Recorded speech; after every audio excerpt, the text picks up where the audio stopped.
doing it. You supposed to be happy you sitting there with Kid L. Why you mad? The Kid L podcast.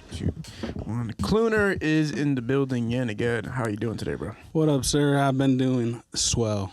How about yourself? I'm doing all right, man. You've been dropping new tracks. You've been keeping it consistent, man. ICP shouted you out? Insane Clown Posse? Oh, yeah, a few times, yeah. What's up with that, man? What they dig you? Yeah, they got hip to the King of Farmington track a year after the song. Yeah. And they reacted to it on, they had like a movie theater thing. And yeah, I got to, because of that, and Violent J and his brother, shout out Jump Steady, are big fans. I got to perform at the Gathering of the Juggalos last year, 2022. Pretty big festival, and I was there. Yeah. Saw a butt-ass naked dude walking around. Like, they don't give a fuck out there. It's crazy. Yeah. But yeah, the video you're referencing, a rapper from Farmington, it was like a gong show, audition, like talent show. And they're like, we got a Farmington rapper. And then they're like, oh shit, is that one guy from Farmington going to be there? And it wasn't. It was some other guy. But before he came out, he's like, fuck Clooner. And I found out about it as it was happening. People were texting me like, oh my gosh, a Farmington rapper just performed and they were talking hella shit about you. And I was like, holy shit, who is it? You know, I'm just excited. I'm like, who's talking shit about me? I want to know. Yeah. And then I was surprised. It was actually someone I went to school with. And I was like, damn. So this guy doesn't like you? Yeah, I guess. We were cool, as I thought. But, you know, people were like, oh, you should diss him back. But that clip was 2021. He's long retired. Oh, okay. So he had his big break, said fuck Clooner, and then retired. That's legendary. Yeah. That's the way you should do stuff sometimes, man. You got the 9 Mile track that dropped, man, and the feedback is insane because these Detroit platforms will post you, and you already know the comments are going to be mixed. It's going to be people hating you, people loving you, which is the best combination. You drop 9 Mile Baby, right? Yep. What's the idea behind 9 Mile Baby? Well, I mean, just typically, like, for outside of Michigan, you think 8 Mile Eminem. So, like, yo, I'm 9 Mile. But, you know, that's just the suburbs. And then I'm from 9 Miles. Like, I got to represent. I got to put on it. You know, it's going to be funny. People are like, what the fuck? You know? So you're from 9 Mile? Yeah, I live off 9 Mile, yeah. Huh. Yeah, motherfuckers, you know, you get posted on a Detroit platform, and motherfuckers like, one guy commented, he's false claiming. Bro, did you listen to the song? 9 Mile, King of Farmington. One fan was even, a person was like, I'm unfollowing him. Farmington? What is this bullshit? Like, how you following the King of Farmington this whole time and not know who the fuck I am? Like, what is this Farmington? Like, it's the end of the movie. Like, what? You're late. But yeah, you know, I had to rep the set, man. 9 Mile. Yeah, it's still kind of crazy how your name has been stamped as, like, the King of Farmington, right? Like, that's crazy. Till now. It's so hard to do that. It's so hard to have it where everybody remembers you for something in particular, and the longevity of that, like, can last years and years, you know what I'm saying? Yeah, it's crazy. I mean, shit. You know, to outside Michigan people would, like, think of the smallest town, and someone made a song about it and it went viral. Yeah. Like, I feel like it's relatable to outside of the state, but I don't know. People don't fully get it. Like, oh, what's Farmington? Like, you have to be in Michigan to know, like, the importance of how it's just like Farmington. Yeah. You know, Farmington Hills. That's mostly how the Detroit platforms and the Metro Detroit platforms are all orchestrated. It's like its own community to the point where you got to know to know. You got to fix this mic? We're going to do a mic adjustment real quick for my boy Klunsky. Yeah, we're talking about longevity in songs. Some people have their tracks that just last for forever. You have Farmington, but then you stayed consistent afterward. And like right now, I feel like you are stamped in the community. You know what I'm saying? Like, I said this last time, but every city needs a Clooner. Everybody needs the guy that's doesn't fit with what everybody else is doing, because it refreshes things, adds comedic relief to it, adds like, can we relax a little bit? This music's hearing about this Detroit rap style all the time is cool and everything, but it does get overwhelming when you're hearing about this, a lot of the subject matter. So it's always interesting to me when people talk about race and music and gatekeeping it from like different races and stuff, but every single generation of rap and hip hop has had a sprinkle of minorities, people outside of the demographic that contribute to it in a way that is a refresher. It's a third perspective. What we actually offer for real is a third perspective too. It's almost like, all right, can we get somebody from outside to tell us what's going on or what's happening inside the city instead of just the people inside of it? That's what makes stuff funnier, is when you hear somebody else's side that has nothing to do with it. So seeing people comment on what you're doing is awesome, because now I feel like you're really part of the community and people have accepted him. Like, yeah, we got Clooner. Clooner's a part of this shit. What do you think about Claire, man? There's a Claire popped out too. She's like the female version of you, basically. Man, I knew this was gonna be asked, just because when you did her interview, I hopped on her live after. She's like, "Oh, Kidal, we just talked about you." Yeah. I was like, "Oh yeah, always looking out." She's dope. Every drop she does, I always get a tag in it. Like, do a song with her, Clooner. Telling her, do a song with Clooner, female Cloon. If you guys started dating, it would be insane, bro. Oh my goodness. It would be like literally you guys would take over the internet for sure. That would be, that'd be crazy. I'll say Claire's out of my league in the dating front, unless, of course, she wants to be a queen. I'm saying. So you appreciate what she's doing. You guys think about working together? I've reached out to her. I don't know if she's ready for that yet. I don't. The way I at least put it, I think this would be funny to say, but at least how I took our interaction, at least about working, I felt like I was being friend zoned. Really? Like, it's a weird way to say it, because like, how can you be friends with what?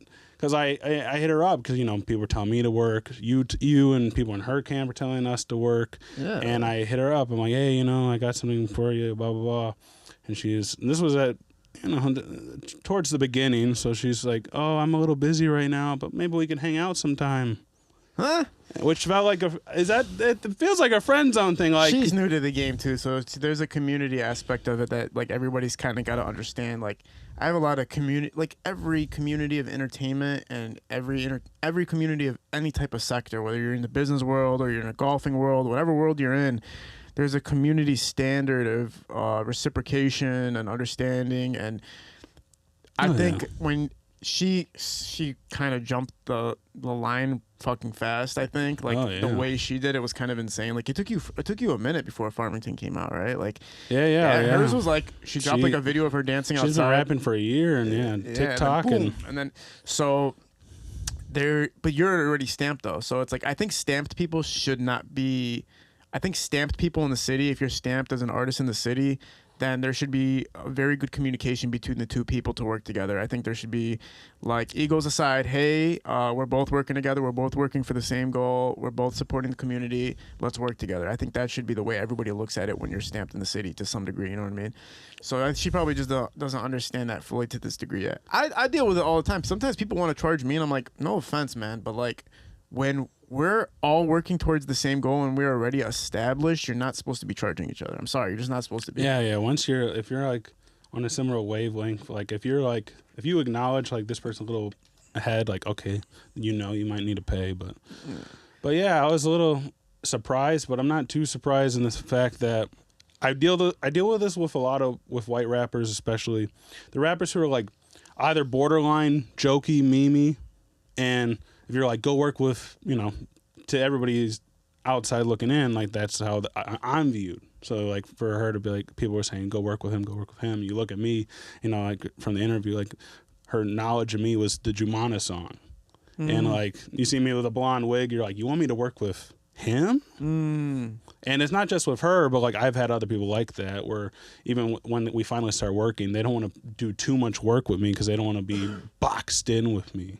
Yeah, and eventually if if she's down to work, I'd love to work. She's talented, but if it's gonna be one of those, let's try it out and then go from there. Well, it's just nobody understands it, bro. And one day I'm gonna pop this whole thing off, but like nobody understands that the infrastructure is super, super weak in the Detroit music scene. It's so weak. It just has a facade of mirrors. Smokes, mirrors. People really think things are happening that are not happening, if we worked like LA works, dude, everybody would be blowing up right now. Like, it's insane. You just have to know where to work with who and what to work with when. Like, look at Nardwuar. Nardwuar is the best example of, like, the guy completely did not fit in the system at all, but he ended up fitting in the system because he didn't fit in the system, right? And sometimes it's not even about if the person fits or not. It's almost like, how does this person work for what I'm doing, and how do I work for what they're doing? If you're smart enough, you can find every angle to work with a certain person or somebody in the entertainment industry in Detroit. But the infrastructure is so weak, and people are so afraid, and people, dude, it's everybody thinks Detroit music's on right now, and it's really not. It's kind of crazy. It's a super illusionatory state, and it's mind-boggling that nobody's really seeing it. And that's why the other day I made a statement about features, about how everybody's selling features. If you're selling features right now, there is a problem. I'm telling you, you're seeing top names selling features. You see, no offense to V's is a legend, but Lil Baby talking about, if I was going to do a free verse, it would be for V's. That's not cool. Like, what the hell kind of statement is that? Why are we talking about prices for features? Why are you letting fans and audience members in the community see that you're talking about music as if it's a price and as if it's a market, when it's supposed to be entertainment and music and just making people have fun or giving them some type of feeling or emotion? We're talking about money, which to me, you only really talk about money when you're trying to motivate somebody to get something, not talk about it in a way where, oh, well, this is how much I'm worth for my music, and this is how much I regard a feature for worth. And now, even Skilla Baby, I mean, I love Skilla Baby to death, but even him, like, saying I need $30,000 for my birthday because I need to get a fit for my birthday. Like, that's not, I don't get stuff like that. I really don't understand it. Why are we talking about features in a value system for money? That's not, we need to remove it. Yeah. It's a very weird time for me, bro. Like, when I'm watching what's happening, if the scene was actually going good, if everything was going good, you would not be seeing people talk about feature prices. 1,000%, man.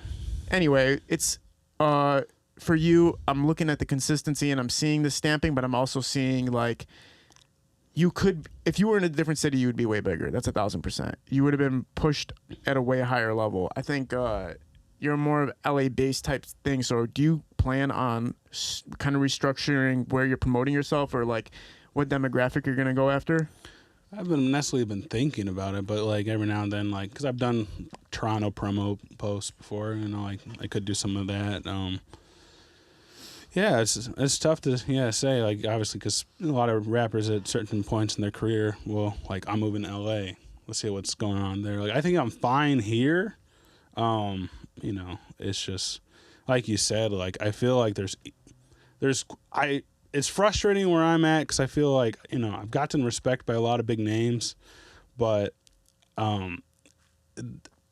if just like a repost by somebody could like push me. But like, just, you know, like if I were big, like if I got to a point where I'm big enough and it's like, I have no posts this week, let's just randomly post the rapper I follow who I think is cool. Let's just put him on the story.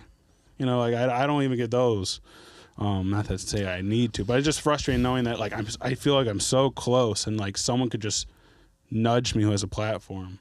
Yeah. Like, without having to pay for it, because everything's paid for. That's why, you know, like you're talking about the features, everything is paid for. Everybody wants something. Yeah, everybody's trying to get paid, bro. You know, it's and I can't knock the hustle, but at the same time, it's like frustrating because, like, I put so much money into it. I pay all these features, I pay all these promo and videos, and you know. Well, the infrastructure, like I said, the Detroit entertainment infrastructure is weak right now, so it's very much propagated by people just wanting to make their money. The creative process and the entertainment process is the subcategory now. It's not the primary motivation anymore for people. It's about, how do we get the bag? How do we get the money through music? People are not even thinking about, how do we entertain people? How do we keep ourselves happy because we are entertaining people? People aren't thinking about that anymore. That's why it's so difficult to work in the system. Like, we belong in LA. Me and you, we belong in LA, or we belong where they're I always think about, like, there's a lot of these rappers and a lot of people in the entertainment industry should be comedians. The way comedians stick together and they rotate and they have a circuit and they have a community built and they're looking out for each other all the time, that's the best way to be moving along when you're in the entertainment industry. Lions are fucking with you heavy, man. You dropped that Lions song. Oh yeah. People are. Well. Did they call you up to come to No, the stadium yet? Not yet. No, it is doing good on TikTok, 300K. But of course, got it on Detroit Rap Daily, and they post a anthem. Shouting me out, I appreciate that. But everybody's commenting like, "What do you mean the anthem? It's G-Mac." Like I was like, man, they said a anthem. We all know G-Mac got the anthem. Yeah, there could be multiple fucking anthems. There could be multiple anthems. Yeah. Exactly. I hope if I do a remix, I'll get G-Mac. That's the plot. That's the plan. But yeah, the Lions. I mean, they haven't really heard it yet, but like people heard it. Bro, they heard it, bro. You think they haven't played it in the locker room one time? Like, hey, listen to this shit real quick, and just fucking played that shit. Hopefully, man. Everybody hears everything. I guarantee you right now. You don't have to name any names, but I guarantee you, sometimes you'll drop something and you'll go to your story, and then you'll see a fucking famous ass motherfucker in your stories looking at your shit. Yeah. And you're just sitting there like, oh, okay, like somebody's watching me. You know what time it is. I got a fun story for you if you're interested. About like just someone you like, because I assume every Detroit rapper knows who I am. Yeah, of course. Like I assume Eminem, someone like, because like D12 reposted me, they members fuck with me, Royce, all of them. But like the people who don't comment and like shit, like I wouldn't know. Like I try to be humble. Like I assume you don't know if you didn't like it. Like not just my post, but like a promo post or whatnot. But I performed at the Druski show in Fox Theater. Yeah. And I was in a line to perform. They had the first 10 of us go out, and we're watching from the side of the stage. And I turn around, and I'm thinking out loud as I'm turning around. I'm just like, that's Babyface Ray. Mm. And we nod, and I go to dap him up. And as I'm dapping him up, he goes, I got the Drake on me. I got the Drake on me. And I was like, oh, shit.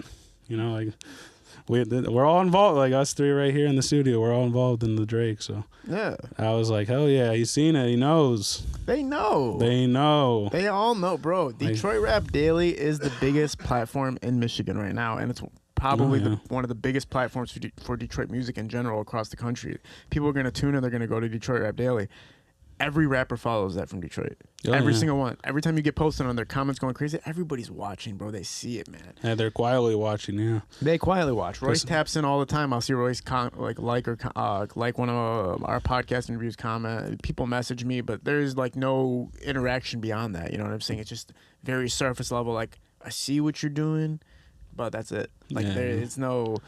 I don't know. It's just weird to me. It's weird. I mean, we're reaching the 300th episode, like very short, like the next few episodes. This is kind of like the 300th week, and I just sit here sometimes and I go like, "Damn, bro, am I supposed to like if this thing blows up, if the podcast blows up, which it will, am I supposed to look back?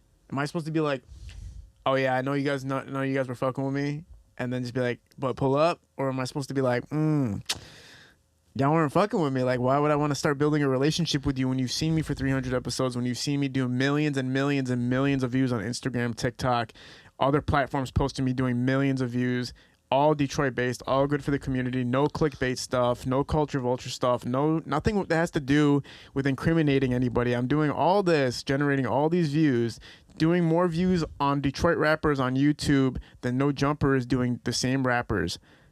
Am I supposed to be like, oh yeah, it's cool that you guys didn't help me out for 300 episodes or come pull up when I invited you? Like I'm still debating like the move. I mean, if you invited them, then I did. That might, But I forgive and forget. I don't think so, dude. I think everybody for instance, you, right? I feel like I'm gonna be locked in with you forever because me and you, when we were both trying to build a name for ourselves. We were communicating a lot. We're fucking with each other a lot, commenting, liking, working together, networking, all that stuff. This is people that I can be like, all right, this dude is here no matter what. He's locked in forever. That's how everybody builds everything. Everybody talks about loyalty when they talk in their rap songs. They always talk about loyalty in the interviews. They talk about loyalty and stuff like that. But what makes you have to be loyal because somebody has a name that might be bigger than yours? Like, I work on the loyalty system, too. Yeah. I work on that when I do anything. I'm like, if this person was working with me, he's locked in forever. If this person believed in me, he's locked in with me forever. If he wasn't doing that, why should I in the future be like, hey, I know you weren't there at all for me, but I'm still going to look out for you as if you were? No, there's going to have to be some type of conversation. Yeah, dude. And listen, another thing is, too, when you get involved in, let's just say, we'll use features as an example. if you reach out to artists, if you reach out to them first, the dynamic changes instantly. It's kind of crazy. You reach out to somebody, hey, I really like what you're doing, man. I think we would make a great collaboration together. The other person's mindset about you changes instantly, and then you are kind of put in a position where they take you a little bit less seriously. They don't put as much effort in what's going on. They can blow you off whenever they want. So now you're kind of stuck in a game where it's like, okay, I got to wait for people to reach out to me. And that's the toughest part about it. It's like we could just create something great right now, but we have this ego situation going on. It just crowds everything up, and it makes the process much, much slower. You know what I'm saying? So it's a decision. My ego is strong on that end where like I am a loyal type person. Like I built off loyalty, and I have to make a decision in the future. Like, okay, do I build this thing bigger by letting my ego go, or do I just go, hey, like, fuck these motherfuckers? You know what I'm saying? Yeah. I'm sure there's people who dogged you, and now they're fucking with you. You know what I'm saying? Oh my gosh, yeah. BabyTron, Haliva was just talking about, BabyTron. A bunch of BabyTron haters turned fucking fans. Yeah. Look at that. I saw that, yeah. Yeah, you know what I mean? So the proof's in the pudding, bro. It's the same rotation over and over again. Do you feel like you're a part of the Detroit music scene, or do you feel like you're just a part of the music scene in general, kind of hitting like a little bit of the parody side and hitting like that JJ Icefish type style, or do you feel like it's incorporated all together, or like how do you feel like your music is being represented? I think I'm definitely in the Detroit music scene. I love how people are like, he's not, people hit, like if you live close enough to Detroit, like, 'cause I'm repping Farmington, but like I'm in the Detroit scene because it's not a Farmington scene. The same thing with Tron and Ipsy, or Claire and Dearborn, like this is our spot. Like, that's why in Flint, there's Beecher's, like Beecher's part of the Flint scene, but it's a different city, and they'll let people know we're from Beecher. From the YouTube parody side, those are just the comparisons I get. But like, I definitely, I can embrace those every now and then and feed into that. But I think that's just more or less where I'm put. That's the box, if anything, that I'm like put in. Like I was saying, like Claire's probably afraid to be put in, that we're trying to get out of that box. Like I'm trying to, I want to be like, Sada, Babyface, versus JJ Icefish, Krispy Kreme, my boys. Well, you can't ever do it. You can't, because it's what you need. You need to give what people. Yeah, how they take the art. You kind of have to. We all want to be cool. It. Everybody wants to be cool. Basically, everybody wants to be like, I want to be thought of as cool. But comedic aspect entertainers are never gonna actually fully be thought of as cool ever. It's never gonna happen. And when they do, they become way less funny and way less entertaining. Yeah. Dave Chappelle, for instance, the more serious he got, the less funny he got, the less people cared about. Oh, that's Dave Chappelle. He became more of a figure in entertainment now than he is a comedian that actually made you laugh. Like when you approach Dave Chappelle now, it's more like a very philosophical, serious mindset, and it's like, okay, that's not what I wanted to get from you, but I understand your life transitioning, right? Yeah. So the same thing, G-Mac Cash had the same issue. G-Mac's like, Detroit rappers weren't fucking with me because I'm doing the parody stuff or I'm doing the comedic stuff, and he didn't want to be identified as a comedic rapper because he can rap. Yeah. He can really rap, but the thing is, it's like, dude, but that's what your purpose is showing that people want, and you like that too. Yeah. You like making people laugh. Yeah. So we all want to be cool, man, but we're not. If you're comedic, you're not meant to be cool, bro. You're meant to fucking be funny and entertain people. Oh yeah, I'm fully aware of that. I know, that's where I was even referring to, like with where she's with, why people are afraid to work with me, because they don't want to accept that, like they're too young in their careers to accept that, like I could be a little funny, like to them, that them saying that to themselves. Like I had to come to that conclusion. Like everybody thinks I'm a funny guy. Okay, I'm a funny guy, but my funny, some of my funny isn't even intentional, and that's why I think it makes it good comedy. It's just like I'm I could be the self-serious, but like I'm, the 9 Mile song. That's me trying to make a hard ass 9 Mile song, though I understand why it's funny, because he's repping 9 Mile. Same thing with King of Farmington. It's a comedic genius work. But then if you're listening, the bars are hard, and there's funny references here and there, but it's going to be funny because Farmington, 9 Mile, Well, you your know? image too. The Oh, way you- appearance Yeah. is key, you know. So it's an accepting factor that I tried to do it one time when I started taking myself too seriously. I was like, man, fuck this shit, bro. I'm fucking. Yeah. And then I realized like how angry I started getting and how serious I started getting, and people started seeing it, and I was like, wait, what am I doing? Let me get back to. If I don't make people laugh like once throughout the day, I actually get upset. I'm like, man, I wish I could make skits all the fucking time and just keep posting those bitches and seeing people, even if it's 40 comments of people laughing. I don't give a fuck anymore. I would rather people laugh than take me too seriously. The moments that they're going to take you seriously is when you're actually doing something that you're not paying attention to, and that's what makes people think you're cool. Like if they catch you, you know, constantly at events and people are taking pictures of you because you are Clooner. Like Clooner's at this event, boom, boom, boom, boom. Your story reposted. That's fucking sweet. This guy's cool as fuck. This guy's a fucking G, dude. Yeah. Those are the moments where people recognize you for being cool, not actually promoting yourself as trying to be cool. You know what I'm saying? Yeah. It's gonna come. You being yourself is cool. You being if your lane's funny. That's cool. Always was interesting about. I was watching like this interview with Conan O'Brien. It was one of his workers. We're talking about Conan. He was like, "Yeah, I was working with Conan on set. You know, Conan's a funny ass guy. That's why he's so fucking famous." But one of his workers, one of the staff members, was like, it was weird working for him because he wanted to look so cool. Like he was like, make sure whatever my outfit is, whatever wardrobe it is, I gotta look fucking sweet. Yeah. And he wasn't doing it probably to be comedic. He was probably like, dude, I want to look fucking cool, dude. Like, I know I'm funny as fuck, but I want to look sweet when I'm doing this shit. So everybody has it. Everybody, it's just what it is, though. You can't force being cool. It's just, it sucks because you do want to be taken seriously on some note of your artistry, but also at the same time, you got to just not give a fuck if people take you seriously or not. It's about how you feel, like about how yourself is going. And were you able to quit your job? No, I'm still there. Not at the did you Jim John's? Yeah. Damn, man, not Jimmy John's. It's depressing, man. But it's funny every now and then you get a customer who walks in like, oh shit, oh my gosh, it's you. Or one guy was like, he's like, what's your name? I'm like, Matt. And he's like, he's trying to come up with, he's like, you're Clooner. You know, I don't give him that right away. Like, what do you mean, what's my name? But some people are just like, you look familiar. Oh, okay. You look like my ex-boyfriend and from old lady. Like, oh, I don't know about that. I mean, okay. You had a song tribute for Kobe, man. It was legendary. Oh, thank you. Yeah, man. 824. Yeah, I was coming up with it. I came to the hook, and the day was coming. I was like, shit, let's drop it. It makes sense.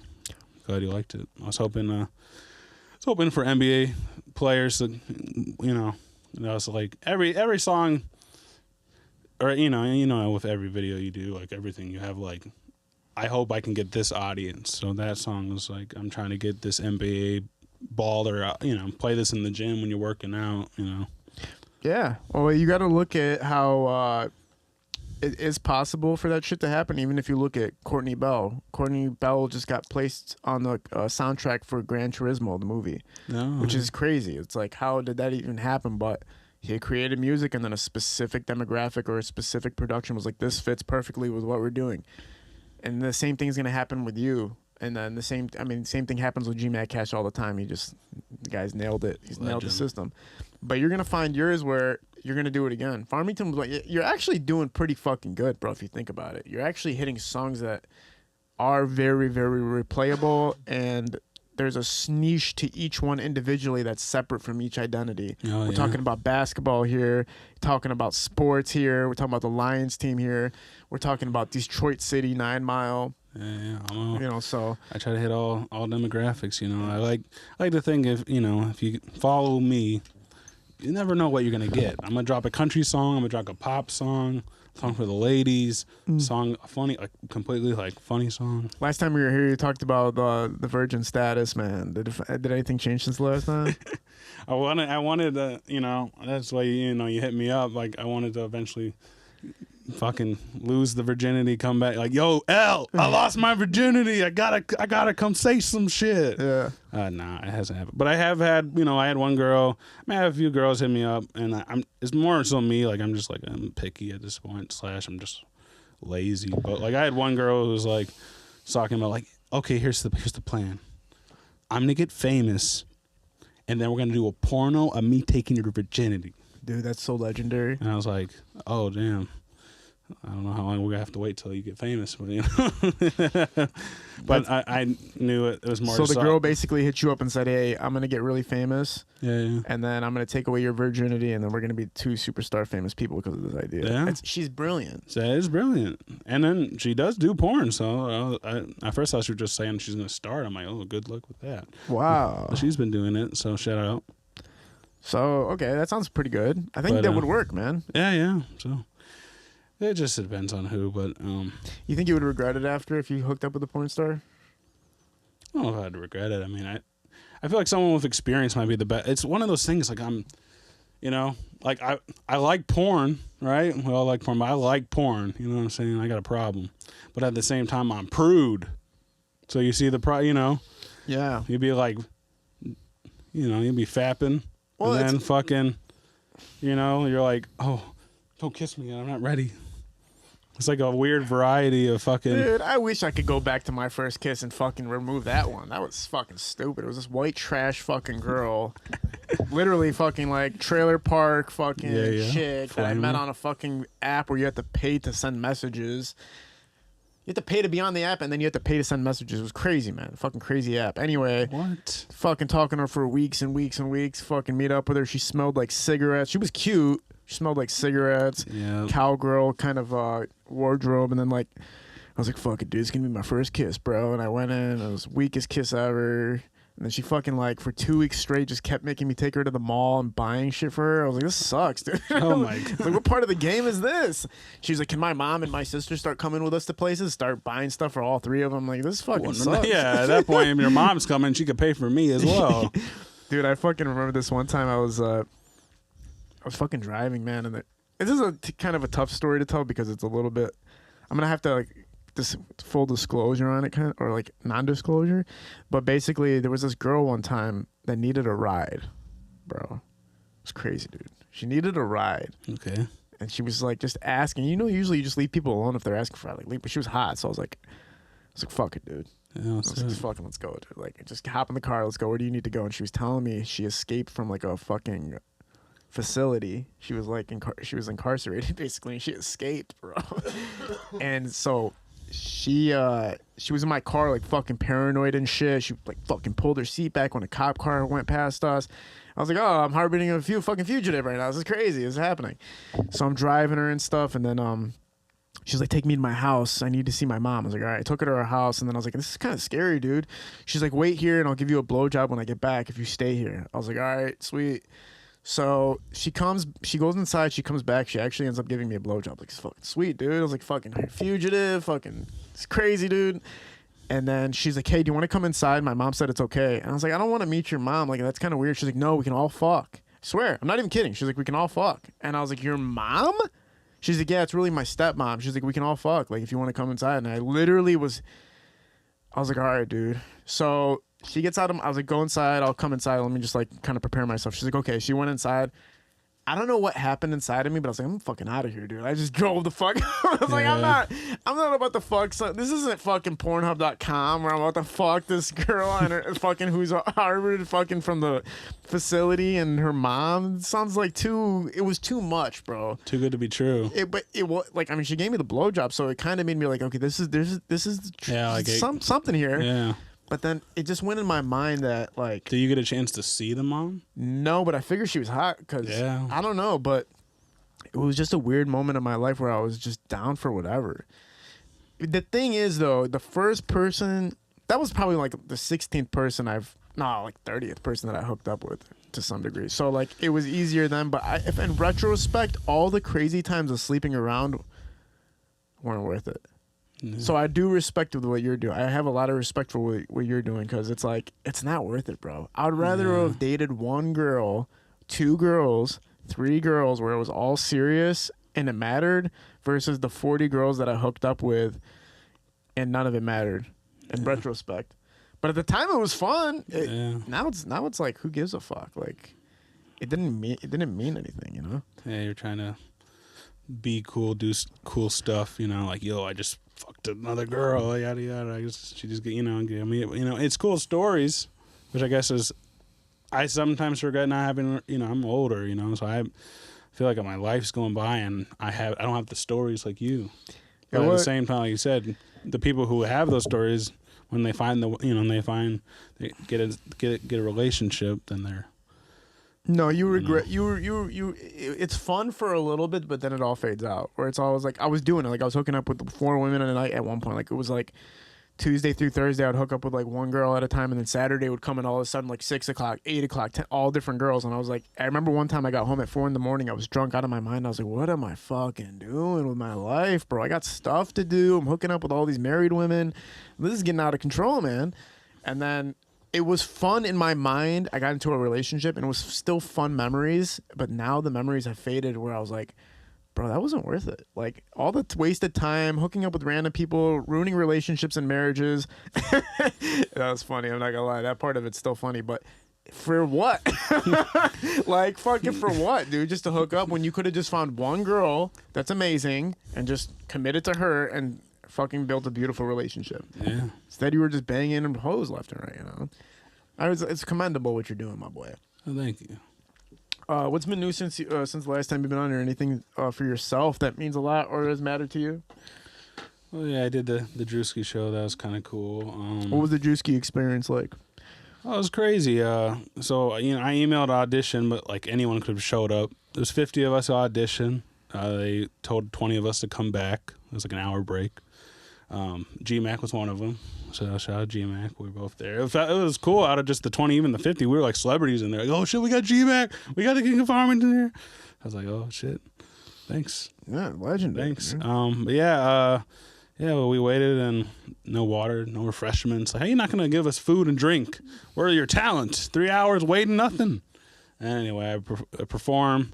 I do my ad-lib song, a cappella, no beat, sold out Fox Theater. Woo! Druski's like, what are you about to do for us tonight? I was like, a whole lot of ad-libs. He's like, a whole lot of ad-libs. All right, go away. Silence. And all of a sudden, skirt! Bow, bow, bow, bow, bitch! I literally look in the person front row, like it was just looking blind, because you couldn't even see. I look, and then so happened, in 10 out of 10 girl front row, I'm like, bitch! Yeah. The crowd starts laughing because I singled out. I'm like, you bitch. So the response was good from the audience for the ad libs? Yeah, for the most part, it was funny. I could have squeezed another song in because it was acapella and I fucked up, but he at least like other acts, he would be like, get him out of here. But he was like, crowd, do you want more of him? Most people were just like, boo. And I'm like, hey. Oh, they booed you? Yeah, at the end. But I performed quite a bit though. Like it was laughing. But then after a while, how many? I probably in the audience couldn't listen to. But it would be funny though. So at first it was funny for the audience, but then they started booing you. Well, once they, he started roasting me, and then. That's the whole thing. The booing was probably more of the atmosphere of building it up for the funny aspect of it than it was them actually booing you. It's like, he's like, do you want more? And it's like, all right. They already had their fun. That's why I figured it was like, I should have been like, yo, let me do one more. King of Farmington. But I only did the ad-lib song because somebody with Could Have Been Records reposted my ad-lib song, which is almost at 1 million views on Instagram. Yeah, but he wasn't there. So here I'm doing a song thinking that this guy was going to be there. He wasn't even there. Yeah. But that was a good troll moment. Just fucking. Did you get it on Did you get everything on camera? Yeah, people, their fans, the few fans who knew me in the crowd got, posted. You need to get a cameraman, dude. Yeah. You need to get a camera. Well, they didn't let us bring anybody for that. Oh, really? Yeah, they said don't come with anyone, Ah. That's some weird shit. But other than that, That's dumb, dude. That was probably the biggest thing this year. I mean, I was on 955 again twice. That was hype. They put the Jumana song on the radio and Welcome to Farmington. Nice. So that was cool. Jumana's hot, dude. She's hot. Yeah. She's fucking sexy, dude. She's bad. Trying to get in on that. Yeah, get in on that. Put the song in commercials and. You gotta be careful. I have a fucking girlfriend, but I'm just saying, hypothetically speaking. If you're single, shit. If your girlfriend and you are open to an open relationship with Jumana, I'd do it. A 3-way with Jumana. I mean. Jumana's watching. Jumana's always watching this. Damn, I need I don't do threesomes. Yeah, unfortunately, I've been offered that multiple times with my girl. And I was like, nah, I can't do that. What about your girlfriend? You're saying your girlfriend comes up to you. Your girlfriend. I'm not gonna say it's that. her idea. Mm-hmm. She says Jumana wants to have sex with you and me. Even if Cash Doll was like, I want to have a threesome with you and your girlfriend, I would say no. I would say no. But you saying no, your girlfriend's gonna break up with you. You think? No, I'm just saying hypothetical. Yeah. I would get the experience out the way. Yeah, for sure. Fuck it. Like I don't feel comfortable, babe. But but at the same time, if she did that to you, it would make you question your love for her. You're like, girl, I have boundaries, and you're overstepping them. Yeah, I don't know why I have boundaries about threesomes if I'm in a committed relationship, but I do. Something about like, all right, we're still fucking somebody else here. All right, like something's up with that. I know we agreed to do this, this sex with this other person, but no, I wouldn't be able to do it, dude. I wish I got to experience like a relationship where I didn't give a fuck about the person I was with. I didn't get to do that. I had 2 long relationships. I mean, I've had 2 relationships in my life, and I care about both of those people. I wish I got to do one where like we just don't give a fuck. Like where it's like, hey, you're fucking people and I'm fucking people, but we're gonna have dinner tonight. That would have been sick, dude. I didn't get to check that out, man. Do you have any regrets as far as like things you wish you could have done that like are off the table now? Man, I haven't had too many sex offers, but I mean, I definitely. It doesn't have to be sex, man. It can be anything. That's why I'm trying to think of like anything else. I mean, definitely things like I wish I could have done differently, I guess. But nothing with music. Yeah, music. I guess. Did you have a track with BabyTron? I got 2 tracks. Yeah, I got 2 tracks. Do you think those are going to be worth gold one day, like straight up gold, when if he keeps blowing up and you keep blowing up? I think the Crocs one, everyone says, I think it's one of Tron's best verses. It's the Crocs one. You go on TikTok, people love his verse on that song, to the point where the people are like, man, the other guy ruined the song. Really? Yeah, and I'm like, oh man, but like without can we at least like show appreciation that if I didn't get him for the song, that verse wouldn't be ever possible? Does anybody go like, I fuck with that part, your part though? Some people, They just don't get it because there's no visuals, right? No, there's a video for it. Yeah, I mean, with Tron in it. With He's Tron in it. Yeah, the Crocs one. Yeah, that's the latest one. You're thinking about the old one where I had to dress up as Tron, which I'm surprised that hasn't gone viral too. Like, how many music videos out there feature BabyTron where the rapper is dressed up as BabyTron? Like, it's genius, and he's blowing up. Like, how is this not big? It's only me and you that have done it. You dress. We're both the BabyTron. I look way more like him than you do, though. Like a billion times. Did you see me in it? Did you see my full costume? Yeah, the long hair, but the goatee or the beard you had, like, I don't know which one it was. I took it out. At least me, it didn't look like it, but from afar, like, you did not look like him, man. But, bro, it was bowl cut era Tron. All right, I had the bowl cut.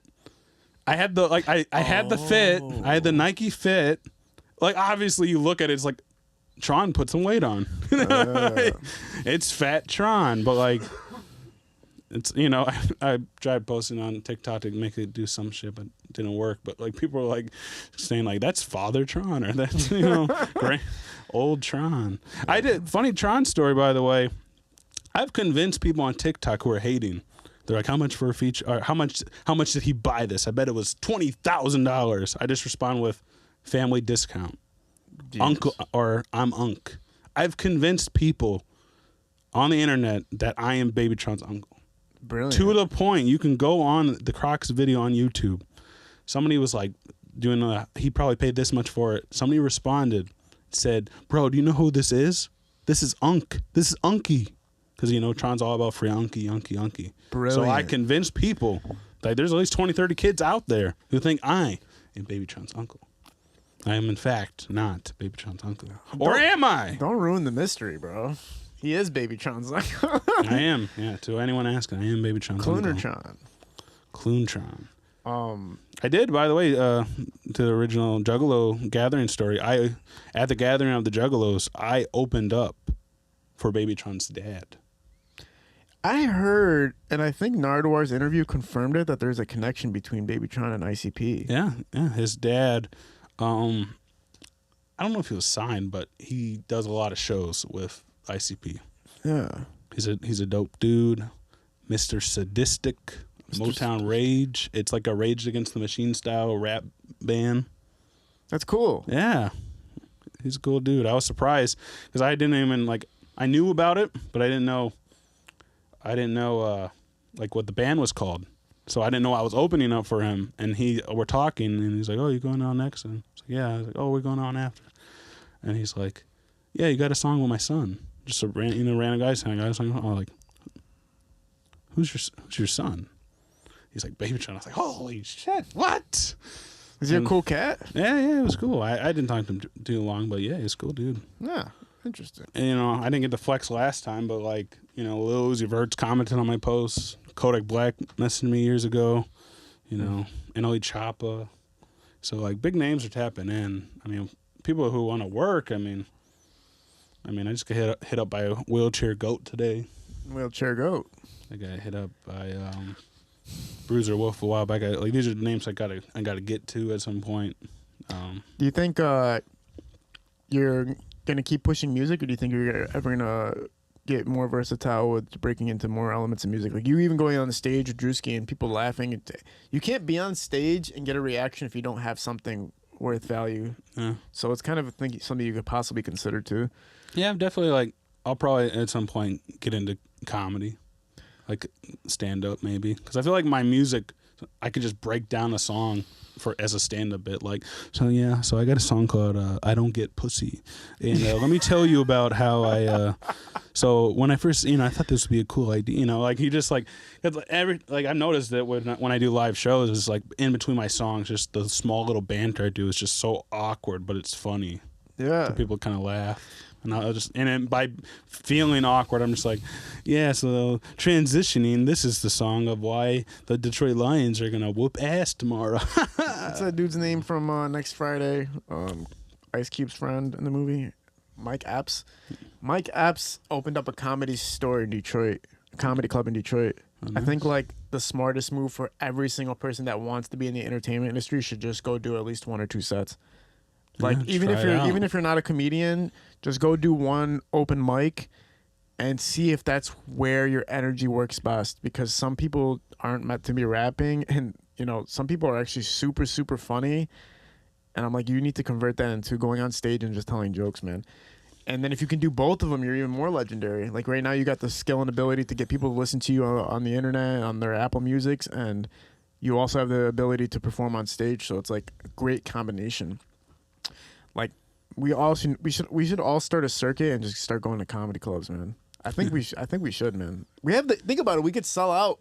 We have to work on comedy though. We have to take it seriously and respectfully, and treat it with respect and everything. But come up with bits. Imagine if we started now, where we'd be in like 5 years. We'd be running shit. We'd be like fucking like hot comedians, Detroit, Michigan, fucking circuit. We have our other things that we do with podcast. Think about it. Like me, my podcast is hot in its own sense, but like nothing outside of it is hot, right? Yeah. And so like if you can dominate both fields, like live and your own thing, that's where you win. Because a lot of comedians are starting podcasts when they already have their own comedian thing going, and their podcasts fail. And there's people doing podcast tours, like live dates. Like imagine doing a Kid L podcast live. Yeah, that should be an idea for the. Once you, especially if you get like big names, like, all right, Kid L's podcast experience live. We got, it's like one of those strip club posters of all the, names, but it's like, we got Sada, Skill, like, the bigger names you can get that, will be funny interviews that'll also bring the audience in as well. Yeah. Is there anything new coming out? Always something new. Probably this will be out by the time the interview's out. I did a Sexy Red remix, Ski Yee. I dressed up as Michael Jackson, and instead of Ski Yee, it's hee hee. So I think that one's good. I think the bars are hard, and I think if I push it right, I hope she'll see it, and then I just feel like she'd repost it and be like, and who knows, maybe that's the ticket to success. If not, there's always going to be something else. Well, you're chilling, man. I think you just need a little.